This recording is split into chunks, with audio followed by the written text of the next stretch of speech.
एक छोटे से गांव में, जहां लोग अक्सर रहस्यमयी कहानियां सुनाते थे, एक बहुत पुरानी हवेली थी। इस हवेली का नाम था भूतिया हवेली। गांव के लोग कहते थे कि वहां रात में भूतों का निवास होता है और जो भी वहां जाता है कभी वापस नहीं आता। एक दिन 3 दोस्तों राज, मोहित और सुमन ने तय किया कि वे इस हवेली का रहस्य जानकर ही रहेंगे। हम इस भूतिया हवेली का रहस्य जानकर ही रहेंगे। वे तीनों बहुत ही साहसी थे और किसी भी भूत प्रेत की कहानियों पर विश्वास नहीं करते थे। भूत प्रेत की कहानियां बस लोगों को डराने के लिए होती हैं। रात होते ही वे अपने टॉर्च और कैमरा लेकर हवेली की ओर बढ़े। मुझे थोड़ा डर लग रहा है, लेकिन हम ये कर सकते हैं।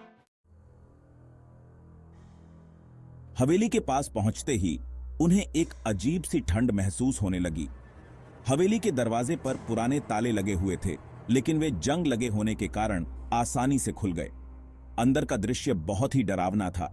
चारों ओर धूल, मकड़ी के जाले और पुराने फर्नीचर टूटे हुए थे।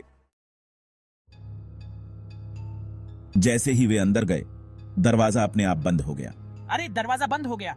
तीनों एक दूसरे को देखकर डर गए, लेकिन फिर हिम्मत बांधकर आगे बढ़े। डरने की कोई बात नहीं है, हम साथ हैं। अंदर एक बड़े हॉल में उन्हें एक बहुत पुरानी पेंटिंग दिखाई दी। पेंटिंग में एक औरत थी जिसकी आंखें बहुत ही जीवंत लग रही थीं। ये पेंटिंग तो बहुत ही अजीब लग रही है। जैसे ही उन्होंने पेंटिंग के पास जाकर उसे छूने की कोशिश की, पेंटिंग की आंखें चमक उठीं और अचानक कमरे में अंधेरा छा गया।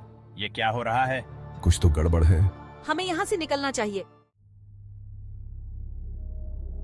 अचानक सुमन ने चीख मारी, मुझे यहाँ से बाहर निकलना है, लेकिन दरवाजा बंद था। तभी राज ने देखा कि हॉल के कोने में एक छाया हिल रही है। वे तीनों अपनी टॉर्च की रोशनी उस ओर घुमाते हैं और देखते हैं कि एक पुराना आदमी खड़ा है जो बेहद भयानक दिख रहा था। उसकी आंखें लाल और चेहरे पर एक भयानक मुस्कान थी। पुराने आदमी ने एक धीमी और डरावनी आवाज में कहा, तुमने यहाँ आकर बहुत बड़ी गलती की है। अब तुम कभी इस हवेली से बाहर नहीं जा सकोगे। मोहित ने हिम्मत जुटाकर पूछा, तुम कौन हो? और इस तरह पुराना आदमी अपनी कहानी बताने लगा। उस आदमी ने बताया कि वह इस हवेली का पुराना मालिक था, जिसने 100 साल पहले यहाँ आत्महत्या कर ली थी। उसकी आत्मा आज भी इस हवेली में भटक रही थी और जो भी यहाँ आता, उसकी आत्मा को वह अपने साथ कैद कर लेता। हे भगवान, हमें यहाँ से भागना होगा। किसी तरह उन्होंने खिड़की से कूदकर अपनी जान बचाई और दौड़ते हुए गांव की ओर भागे। जब वे गांव पहुंचे, तब तक वे बेहद थक चुके थे। उन्होंने गांव वालों को अपनी कहानी सुनाई, लेकिन कोई भी उनकी बात पर विश्वास नहीं कर रहा था। अगले दिन जब गांव वालों ने उन तीनों के साथ हवेली जाकर देखा, तो उन्हें वहां कोई भी नहीं मिला। हवेली अब भी वैसी ही खड़ी थी, लेकिन तीनों दोस्तों का कोई नामो निशान नहीं था। कहा जाता है कि वे तीनों दोस्त उस हवेली में ही कहीं खो गए थे और उनकी आत्माएं अब भी वहां भटक रही हैं।